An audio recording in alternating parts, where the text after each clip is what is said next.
Good morning, everybody. Happy Thursday. We have an amazing show for everybody today. What do we have, Krystal? Indeed, we do. We have many very interesting election results to dig through, both on the Republican side and on the Democratic side. On both sides, there are races that still are not called, that are going to recount. We will bring you all of that. Also, Madison Cawthorn is part of that. He did lose his seat. We'll tell you. He's out. It was ultimately pretty close, but he did lose. We'll tell you about all of that. Also, the Ministry of Truth board. It's folding. Yeah, that didn't take long. The Biden administration, I guess to their credit, was like, let's just press pause on this one. Yeah. But in some ways, the real story here is the way that the media, read Taylor Lorenz, is covering this, which I have to tell you, the article that she wrote about this is literally one of the worst journalistic products I have ever read in my entire life. It is psycho. Truly insane. Yeah. So break that down for you. Also, Biden administration making some big moves with regards to baby formula. He is now, at last, invoking the Defense Production Act. They also have a plan to fly in baby formula from Europe.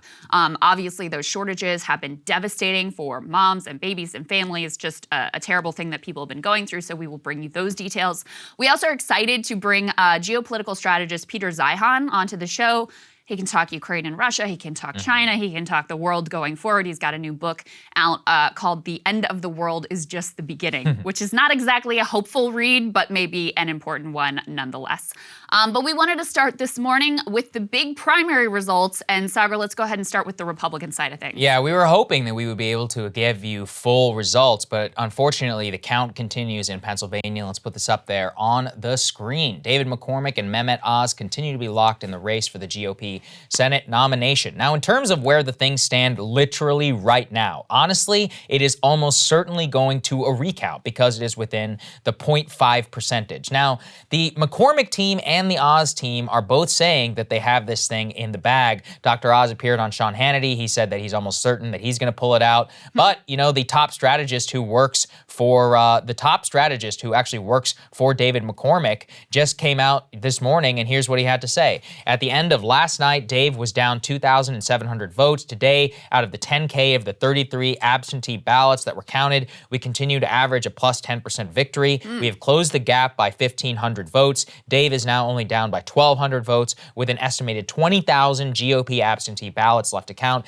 Dave is almost certainly going to win. That guy works for Dave McCormick. Yeah, so that's their here's spin. The thing. That's a spin on both of them. At the same time, in terms of the outstanding ballots, we don't actually know where a lot of those outstanding ballots come from. Jeff Rowe is not wrong that the outstanding ballots have been going plus 10, but the late arriving absentee ballots, which are most of these, seem to be ones which break a little bit better for Dr. Oz. I think that the actual result of this is you are not going to know who won this race for like a week because it's so within the margin of error. You know, I'm talking about, you know, Dr. Oz is 31.3%. David McCormick is 31.1%. This is one where recount theoretically actually could change the results. And, you know, there's going to be all kinds of legal battles. Both these guys have a ton of money in the bank. So we are just simply not going to know what happened in this race, Krystal. Yeah. So right now, the differential is about 1,200 ballots that Oz is up on McCormick. And watched Steve Kornacki's analysis this morning. And the dude is a savant when it comes to all of these like election ballot counting stuff. And so basically what he said is there is some outstanding election day vote, both in one of McCormick's strongholds over in Allegheny County, Pittsburgh area, and in one of Oz's strongholds over towards Philadelphia. So that sort of seems like it will more or less cancel itself out. The big question is, according to Kornacki, there's probably about 15,000 absentee mail-in ballots left to count. And that's the real question mark, because what Kornacki was saying was that those have been coming in more like 7% in favor of McCormick, not the 10% that his dude is saying. See, there we go. Yeah. Anyway, I mean, it really genuinely could go either way. Very likely that this thing comes down to a few hundred ballots. It is just that close. Yeah. So it really is pretty remarkable. It's also interesting that the Trump-backed candidates sort of consistently have done better on election day in-person voting versus the mail-in vote. So continues to be a holdover from, his whole mail-in balloting and fraud and all of that stuff. Yeah, that's also a fun one, which is that the McCormick and all these other guys who think that the election was stolen are like, well, when all the mail-in ballots are counted, we're sure that we'll win. It's like, well, that's how Biden won Pennsylvania, morons. So but now we're good with mail-in ballots. Whatever. Okay. I'm not the first guy to make the point. I know it's a boomer lib one, but, it actually is pretty Sometimes they're correct. Sometimes the boomer libs have a point. Okay, let's go ahead and put this next one up on the screen. This is pretty funny. Speaking of Trump is urging Dr. Oz to declare victory, speaking there as the neck and neck vote continues. And in terms of how exactly Trump candidates fared, I think this is a pretty important one. Let's go put the next one up there, guys. So here's where things stand right now. So J.D. Vance, obviously he won. By the way, J.D. was actually asked yesterday. He thinks Dr. Oz is still going to pull it out. We'll see how that works out. Yeah, but he wants to just toe the Trump line too. I guess that's fair. So look, everybody's got an agenda. I'm just telling you, this is such a nail biter. We truly have no idea. Gilbert, he won at 29%. Herbster, 30%. He actually lost. Madison Cawthorn, he was the loss and he was an incumbent. Hines, he won at 32%. Obviously, Dr. Oz, we don't yet know. McGeechan, he's down, who had only 25%. Sorry, 25%, and she actually lost. But then Mastriano obviously did win, so that we're going to cover fully in our next block. I do think it is. In that one. Yeah, I think the major takeaway from the Senate race is that Kathy Barnett, for all of the hype, didn't even come close to winning this thing, Krystal. So a lot of that really was driven by a single poll. A lot of it was cope. I also think that Kathy Barnett probably did cost Oz the nomination if he did lose, just because a lot of people who are MAGA couldn't really bring themselves to vote for Oz, and that McCormick is really slipping in as a result out of that. I'm not, no criticism. I'm just saying that's almost certainly how he kept that lane of the Pat Toomey pro-business type Republican. Well, it also was the case that in the final stretch, rather than them going hard on McCormick, they actually switched and trained their fire on Kathy Barnett because she seemed to have the momentum, was rising quickly in the polls. I mean, she still finished. She's finished in the 21% or something like that, which was still much higher than where she had been in the polls. So I don't think they were wrong that she was surging.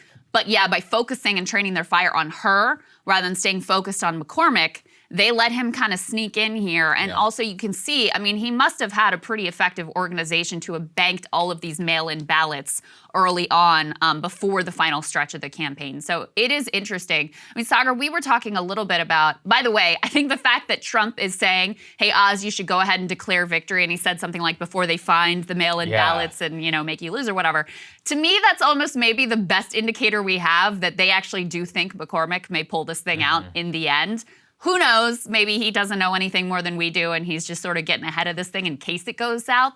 But that, to me, was maybe the best indicator that actually the hedge fund ghoul McCormick may end up on top. And then we were talking, I'm interested in your thoughts, Saagar, which one of these candidates, Oz or McCormick, is stronger ultimately in the fall? Because you hear a lot of sort of mainstream pundits theorizing, because they had the example of Glenn Youngkin, McCormick is kind of a similar model of financial ghoul who's able to signal to the MAGA base but not go all the way in on the election conspiracies, that potentially that's a path to victory in the fall. But I personally think Oz, just because he is such a well-known and famous figure, especially among just like regular people, I think he could have a lot of crossover appeal and be very difficult to defeat in the fall. That's a very conventional take. I completely agree with you, which is that there seems to be like a lunacy here in Washington, which is that the boring hedge fund guy is going to be run better in the state of Pennsylvania. I mean, here's the thing. David McCormick worked for Ray Dalio and ran the hedge funds which pioneered shipping jobs over to China. And Fetterman knows how to make that Pennsylvania. Case too, by the way. And we'll be running against a guy from Steel Country, Pennsylvania. Yeah. You tell me whether that guy's gonna do better, or is the guy who is one of the most famous people in America, who also has massive crossover appeal, especially with the suburban women in the mainline Pennsylvania area, which are disproportionately Democratic now. You tell me. We were also talking about this during the primary. Oz did not beclown himself. He had no major Kathy Barnett type interview. Yeah. Obviously, he sucked up to Trump, but I mean, who didn't? At the end of the day, he is actually an extraordinarily good communicator. You know, his major issues were like COVID, talking about inflation, all of the stuff that he stuck to, very centrist, high level of appeal. Now, look, personally, I think both McCormick or Oz is going to beat Fetterman simply because of the national environment. All politics is national. Candidate quality matters, but relatively on the margins, and I don't think that margin can be overcome. But I do think that Dr. Oz is a safer bet. And I think ultimately what sunk him in this primary is really the demands of the MAGA base in order to have higher standards than they have for Donald Trump. Right. That's the part I don't understand. They're like, Oz used to be pro-choice, so is Trump. Oz is pro-gay, so is Trump. Oz used to be a liberal and hang out with Barack Obama. Trump literally donated to Hillary Clinton and was friends with the Clintons. What, at their wedding? At the wedding.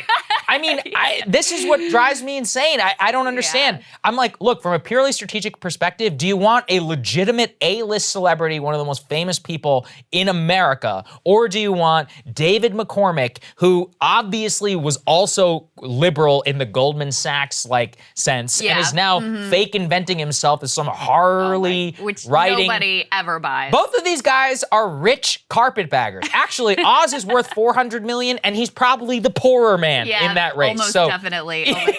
You know, you make a good point about the Pennsylvania electorate versus the Virginia electorate. Virginia is the electoral map of Virginia is completely dominated by Northern Virginia. So Fairfax, Loudoun County, Prince William County. This is like the whole ball game in terms of Virginia politics at this point. So yeah, for those people, Glenn Youngkin apparently perfect candidate. Was a good fit and a good candidate. Pennsylvania has a very different electorate. It is much more of a blue-collar state at this point. And, you know, I agree with you that, listen, it's still, Democrats have really tall hill to climb. And so you would still say probably advantage Republicans in the fall. Right now, the state is rated by most ratings like as a toss-up right now. But you do have to say Fetterman is probably the best candidate the Democrats could possibly put up. And we'll get more into him in a moment. But he does come from steel country. He was a mayor of a steel town. He still has that everyman office. Shows up in, you know, his basketball shorts everywhere he goes, and not as some like fake McCormick, like I'm the country guy now. Like this is genuinely, you can tell it's very legit in who he is and who he's always been. He's also very well known in the state and very well liked. So I do think Democrats have put up the most formidable candidate that they could in the state in a landscape that continues to be very difficult. If it's Oz that he's up against, I think that's almost impossible to overcome without some major issue from Oz. If it's McCormick, I think he's got a shot. I think it's certainly true. I think Fetterman has a shot regardless. I just, like when I say probably, I'm talking, you know, percentage-wise, like 60% national wins or so. So that's generally where it's at. Let's throw this final one up there, the New York Times tear sheet. The primaries really do show the limits and the depths of Trump's power over the GOP base. And I would really put it this way. I've talked a lot about the concept of variance on the show, which is that the Trumpiness of the Republican Party means that in Trump-y states, a la Pennsylvania or Ohio, his endorsement is going to matter a lot. Also, his endorsement in a state like Georgia, which is not Trumpy, could also either have a negative effect or, in the case of Brian Kemp, be very embarrassing, hence why he lost the state of Georgia in the first place in the presidential election. So the Trump takeover of the Republican Party doesn't mean that he is powerful in the entire Republican Party across the entire country. Yeah. He's very, very, very powerful and influential in Trump country, but in places that are more on the margins, traditional Romney-style Republicans. Actually, the Deep South is a good example. Those places are going to have independent power centers and more, I wouldn't say forward-thinking, but just more independent-minded GOP voters than the people who really, really, really love Trump in the industrial Midwest or in a, you know, West Virginia, Appalachia type place. So that's just the way to think about it, when and why the Trump endorsement matters. I think if Trump did not intervene in the Pennsylvania race, first of all, I don't think Oz would have had any chance. No chance. Because there was clearly a lot of skepticism of him with the Republican base. And his unfavorable rating continued to be quite high among the Republican base throughout the primary. Right. So I do think Trump put him in the fight, whether he's able to prevail or not. probably if Trump doesn't intervene, you could see a world where Kathy Barnett then is the one who's able to take the thing by storm. I think he really kind of killed her campaign in the final weeks by coming out and, you know, directly saying, because she was really relying on being like, I am the Trump candidate. Right. And she definitely had the credibility. And you can see the way that her partner in crime, Mastriano, you know, not only won, but easily won on the governor's side of the map. And that really didn't owe to Trump, because Trump got in after Mastriano had already surged and the writing was already on the wall there. So I do think, listen, his endorsement is still extremely consequential. Georgia may be a special situation, especially because you have an incumbent there in Brian Kemp, who apparently people more or less like, at least on the Republican side. So that makes it more difficult. They're not just evaluating what Trump says about this candidate. I think in these open seats, where you have a variety of candidates that are somewhat unknown, I think that's where he has a huge, huge impact. Cable news is ripping us apart, dividing the country, making it impossible to function as a society, and making it impossible to know just what is true and what is false.